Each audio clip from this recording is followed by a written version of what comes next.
Êxodo 24:4.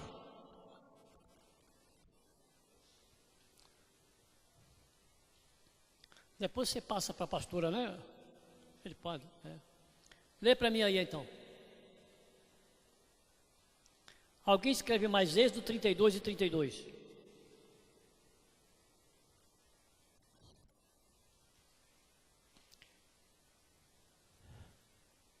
Pode ler.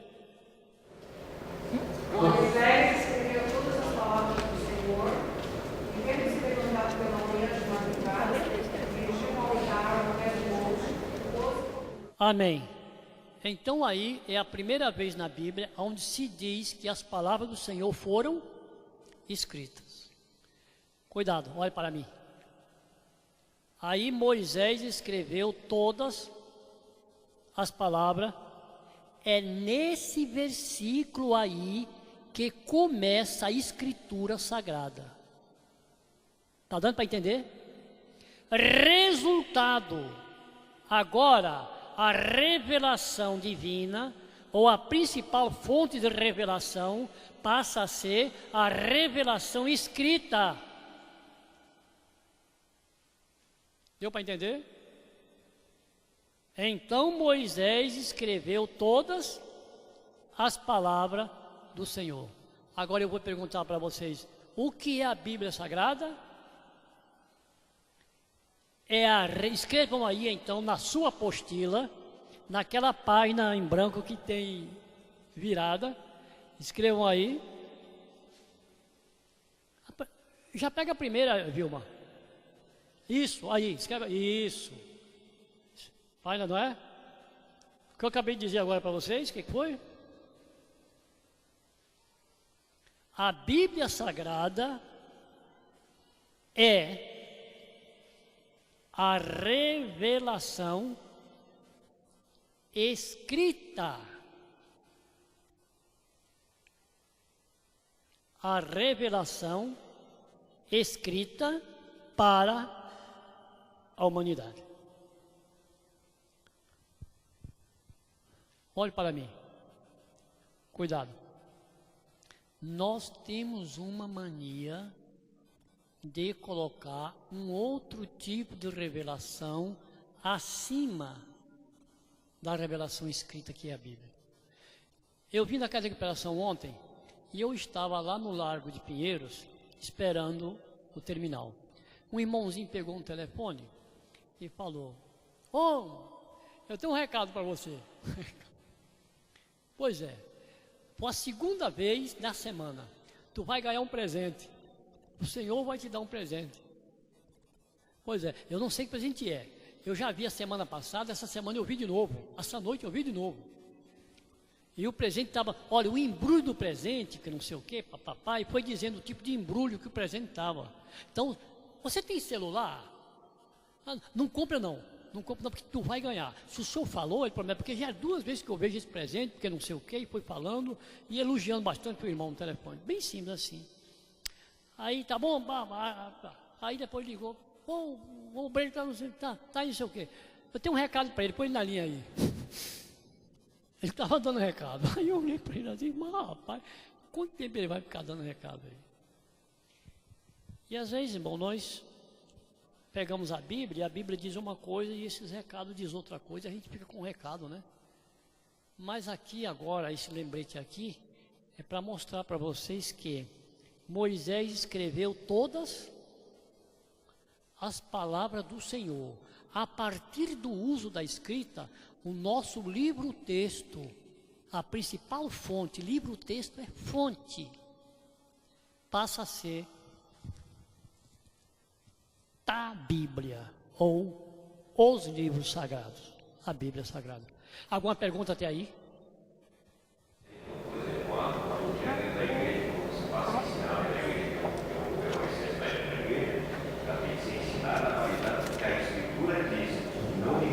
Exatamente, é por isso que eu estou colocando aqui a Bíblia, porque a Bíblia é aquele revólver, né? Que é aquela arma, né? Que é a base, porque um soldado sem arma não é soldado.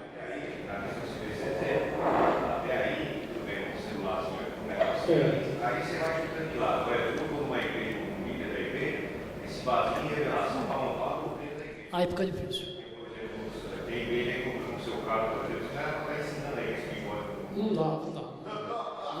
Santo Amaro já disse disso. Dá para você. Você, uma cor vermelha, você não pode subir no culto, esse tipo de coisa. Mais outras coisas. Exatamente. Pois é. Dentro da Escritura Sagrada. Né? Por isso, na Bíblia. Irmãos, olha, é por isso que nós estamos aqui, né, irmão? Por isso que a gente está aqui. Né? Por isso que a gente está aqui. Leia então agora para mim aí, Êxodo 32 e 32. Agora, pois, perdoa-lhe o pecado, ou se não, risca-me, peço-te do livro que escreveste. Olhe para mim. Então, irmãos, essa revelação foi escrita num livro, porque no céu também existe um outro livro. Então, eu creio que essa ordenança para que Moisés escrevesse para a memória do povo, ela na verdade é uma sombra da outra memória nossa que está lá.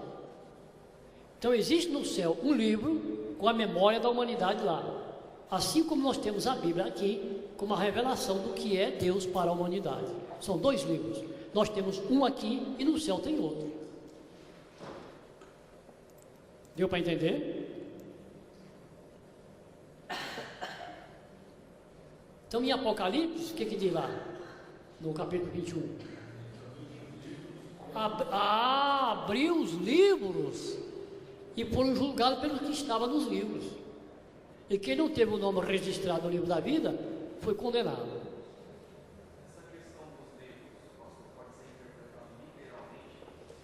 Pois é. Lá, esse livro de lá deve ser um livro de memória.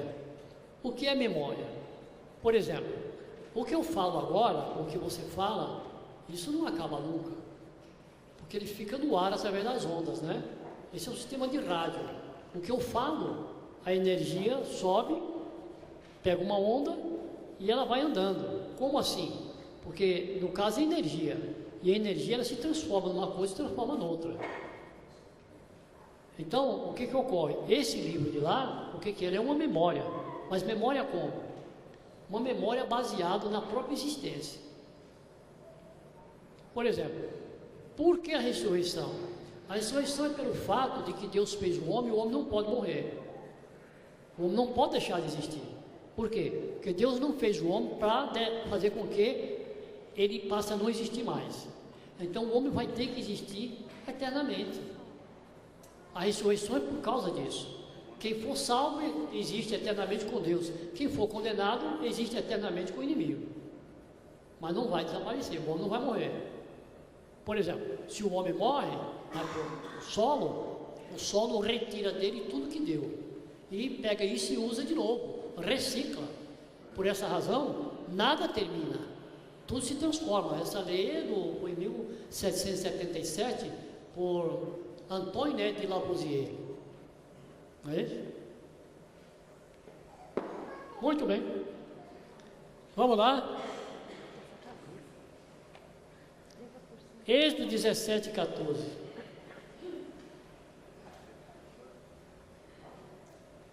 Pode ler. Então disse o Senhor a Moisés: escreve isso para a memória num livro, repete o vosso sueco, e eu hei de riscar totalmente a memória de Amaleque debaixo do mar. Então a Bíblia Sagrada, ela é para nós o quê? Ela é uma memória, irmão. Memória de quê? É um livro de memória no sentido de que o que Deus quer que o homem, a sua imagem, a sua semelhança, seja.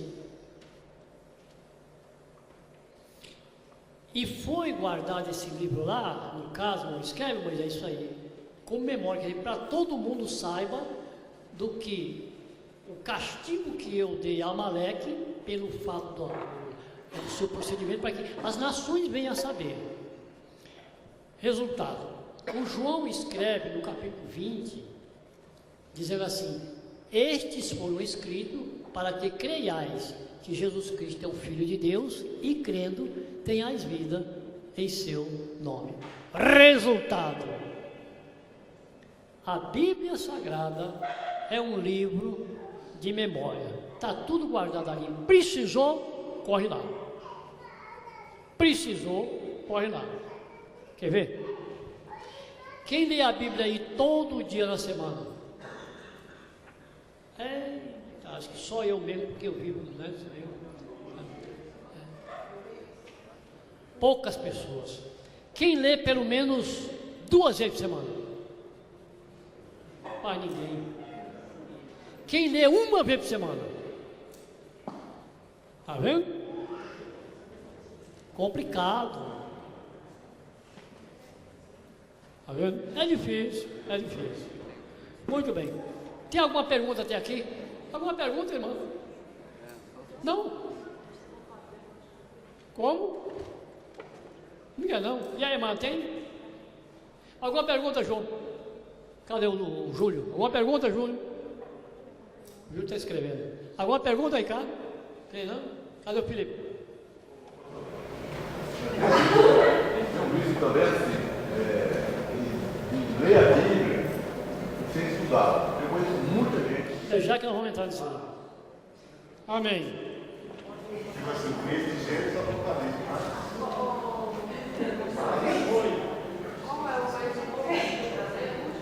Como?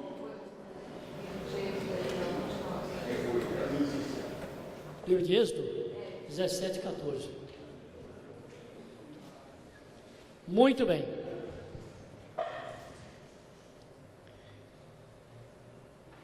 A Bíblia Sagrada, gente, ele é o maior livro do mundo. Existia um grande escritor francês chamado de Voltaire. E ele disse que dentro de 100 anos a Bíblia seria extinguida do mundo. Dentro de 100 anos, a casa de Voltaire foi transformada em um departamento da Bíblia.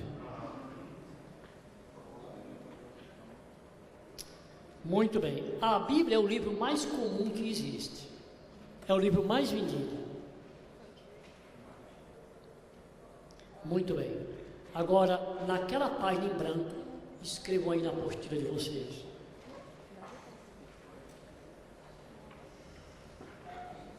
Objetivo da Bíblia.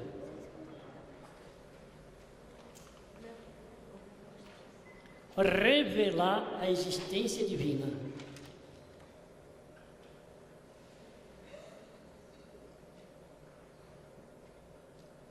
Vírgula. Propósito.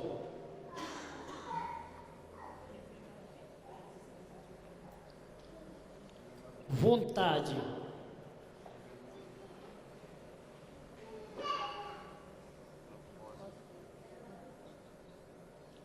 É o plano de Deus para o mundo. É o plano de Deus para o mundo. É.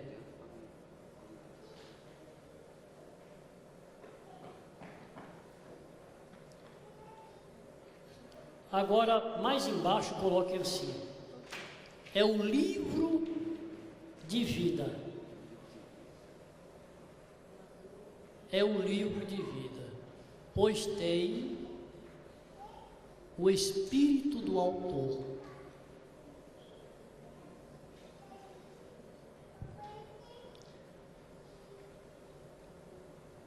Oi, Ricardo, qual é o maior escritor secular que você acha?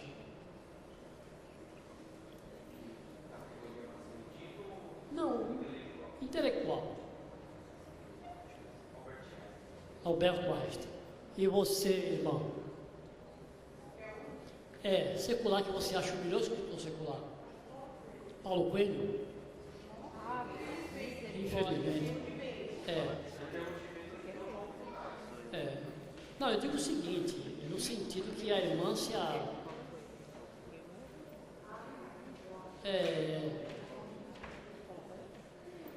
não tem nenhum definido.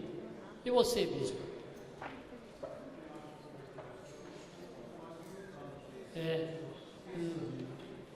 Pois bem, então olhe para mim. Como? Machado de Assis. Então veja bem. Olhe para mim. Você, para valorizar uma obra, você tem que conhecer o autor. É importante isso. Por exemplo, quem lê Graciliano Ramos, você vai detectar o Graciliano Ramos que ele é um homem nordestino. Eu decorei uma obra dele chamada Vidas Secas, porque eu vivi vidas secas no Piauí e no Pará. Vidas secas.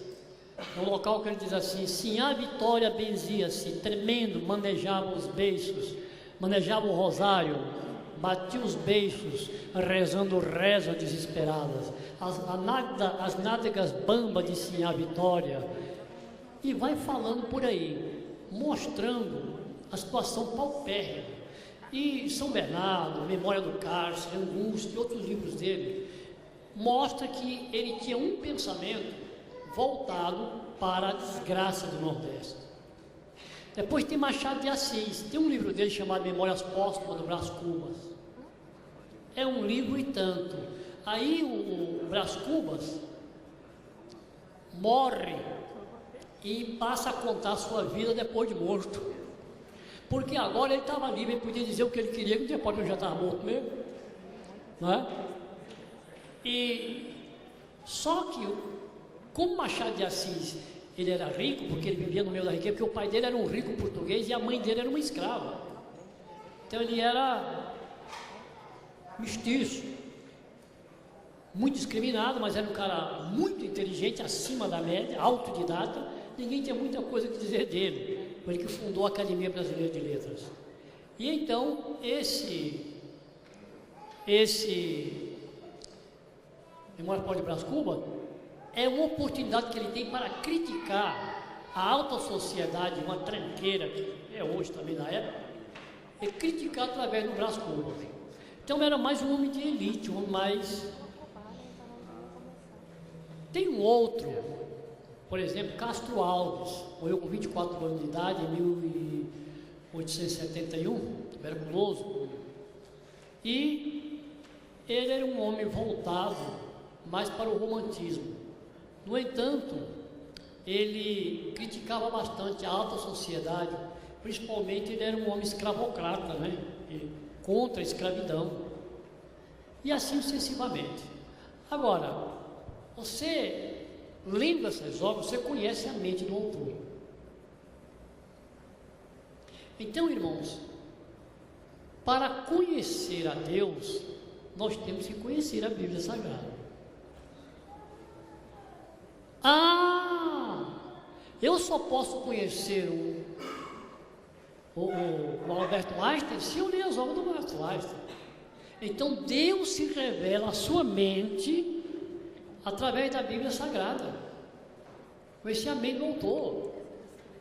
Então no capítulo 6, versículo 1 diz: conheçamos e prossigamos em conhecer. Irmão, quem não lê a Bíblia, irmão, não conhece o que Deus quer para a humanidade. É a Bíblia que revela o Senhor. É simples. Então a Bíblia, ela é o nosso manancial. Ela é chamada de arca, que nos liga ao próprio Criador e às coisas além do véu. Muito bem. Agora, a Bíblia Sagrada é um livro diferente. É subordinada a um propósito. Qual é o propósito? Revelar Deus à humanidade. Esse é o propósito da Bíblia. A Bíblia, ela tem um propósito: revelar Deus à humanidade.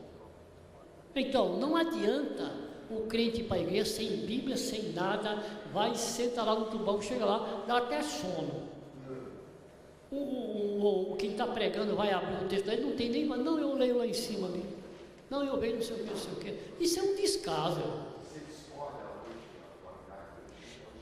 Eu discordo 99,99%. Por quê? Porque deixa, nos Estados Unidos a igreja se fechou por causa disso. As igrejas fecharam por causa disso. Estamos. Olha aqui, irmão. Olha aqui. Como a didática, a metodologia científica diz o seguinte: você lê, você fala Você escuta e você escreve. Esses órgãos dos sentidos são a entrada do conhecimento. O grego, por exemplo, é um idioma que você não aprende lendo, você aprende escrevendo. É a praticidade da coisa. Então, essa metodologia hoje em dia é chamada metodologia da preguiça, metodologia da falsidade. É isso. Resultado é que os irmãos simplesmente não conhecem a Escritura Sagrada.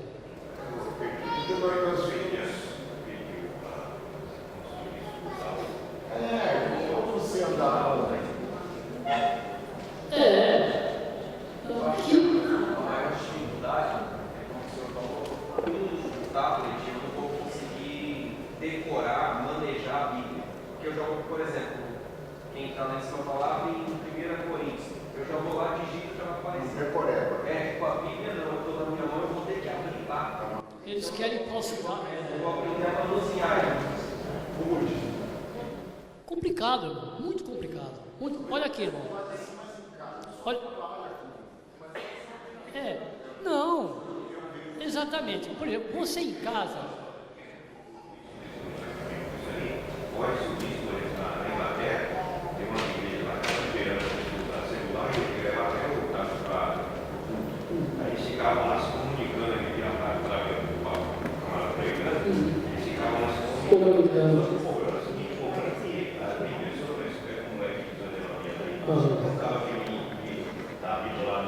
Ele vai fugir a mente dele, está espaço para se ensinar aí, porque ali também pode ali, sabe, que é computador, você diminui ali, o suporte vai para lá, você vai perder a concentração e descarregar.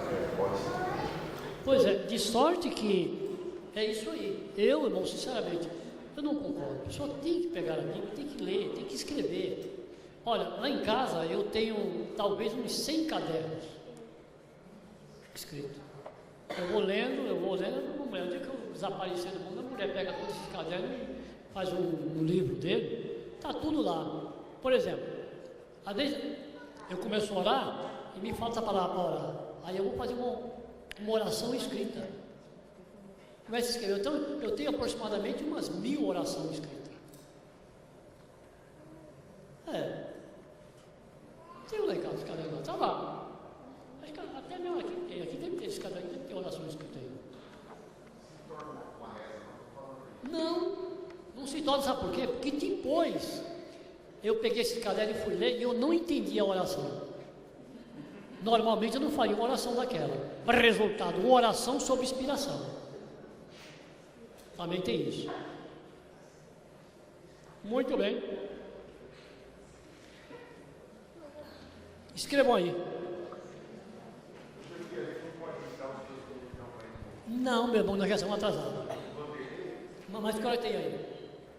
Porque eu não creio que todo mundo querendo o Vanderlei Cardoso é todo mundo de uma vez. Não é? Muito bem. Agora vamos lá. Livro de Gênesis. Já abriu o livro de Gênesis?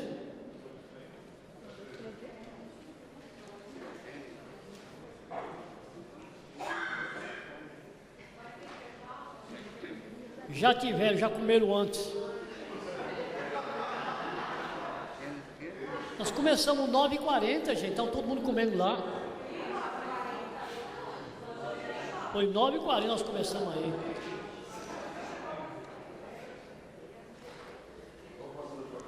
Olha para cá. O livro de Gênesis está dividido em 10 histórias. Então a Bíblia é também um livro histórico. Mas não é um livro em 10 histórias. Mas não é um livro, é só até aqui com o rapaz de produção possuía até aqui. Mas não é um livro de história, mas contém história. E portanto também é um livro histórico. Né? Nós temos. Então veja bem, a primeira história do livro de Gênesis é aqui. Era parte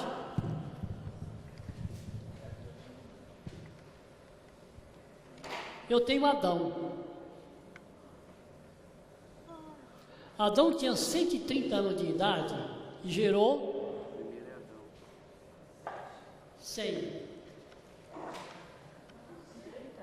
E diz que ele teve filhos e filhas. Né? É. 100 viveu, perdão, 7. Oh, caramba, o Lucas acertou. Tá. É certo. Esse é inteligente, esse também é, lá é minha cara. Oi. Como? Aqui em cima? Não, mas a geração que ele está pegando é a geração de 7.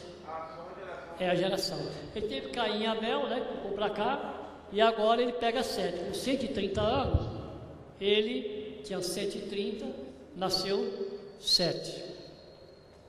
Não é isso? E ele teve filhos e filhas.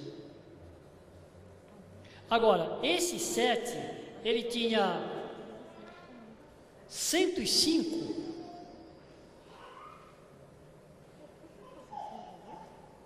E ele teve um filho. Qual foi o filho de 7? Enos, certo?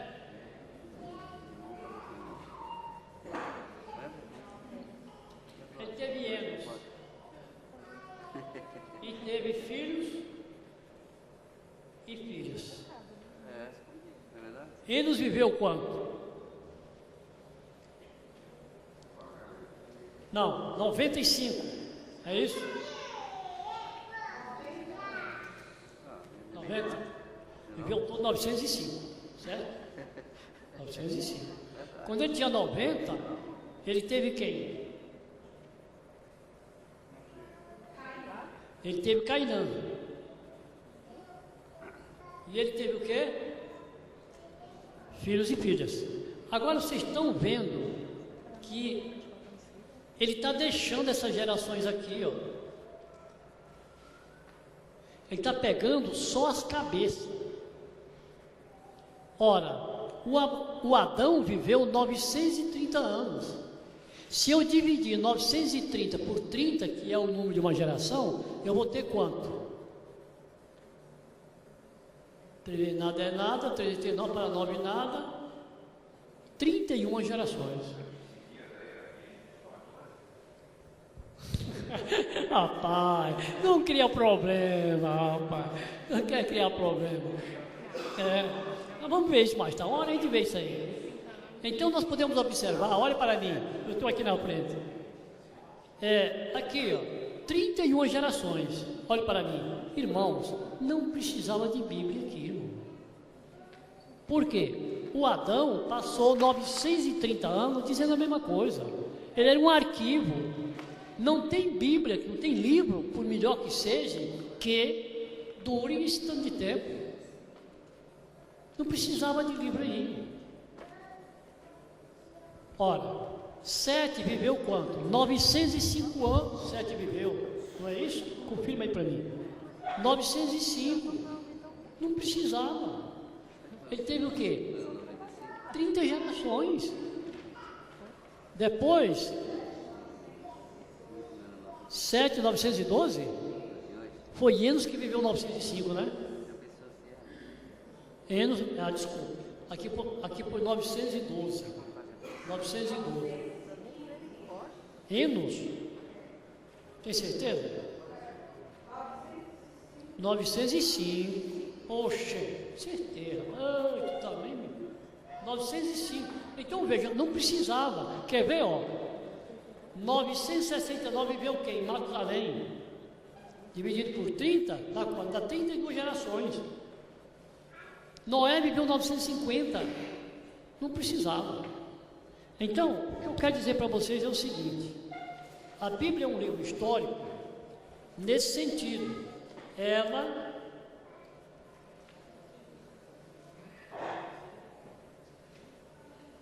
vem com o objetivo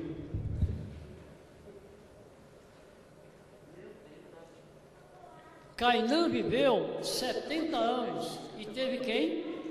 Está aqui, ó. Malalael.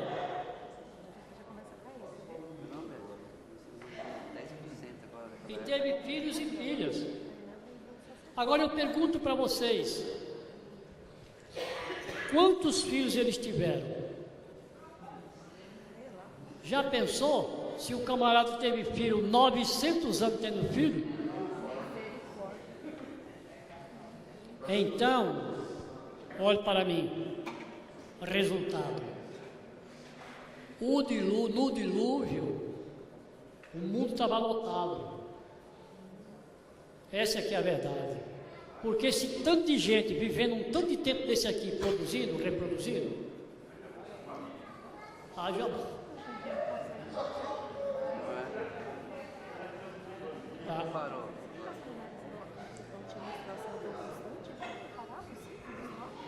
Muito bem.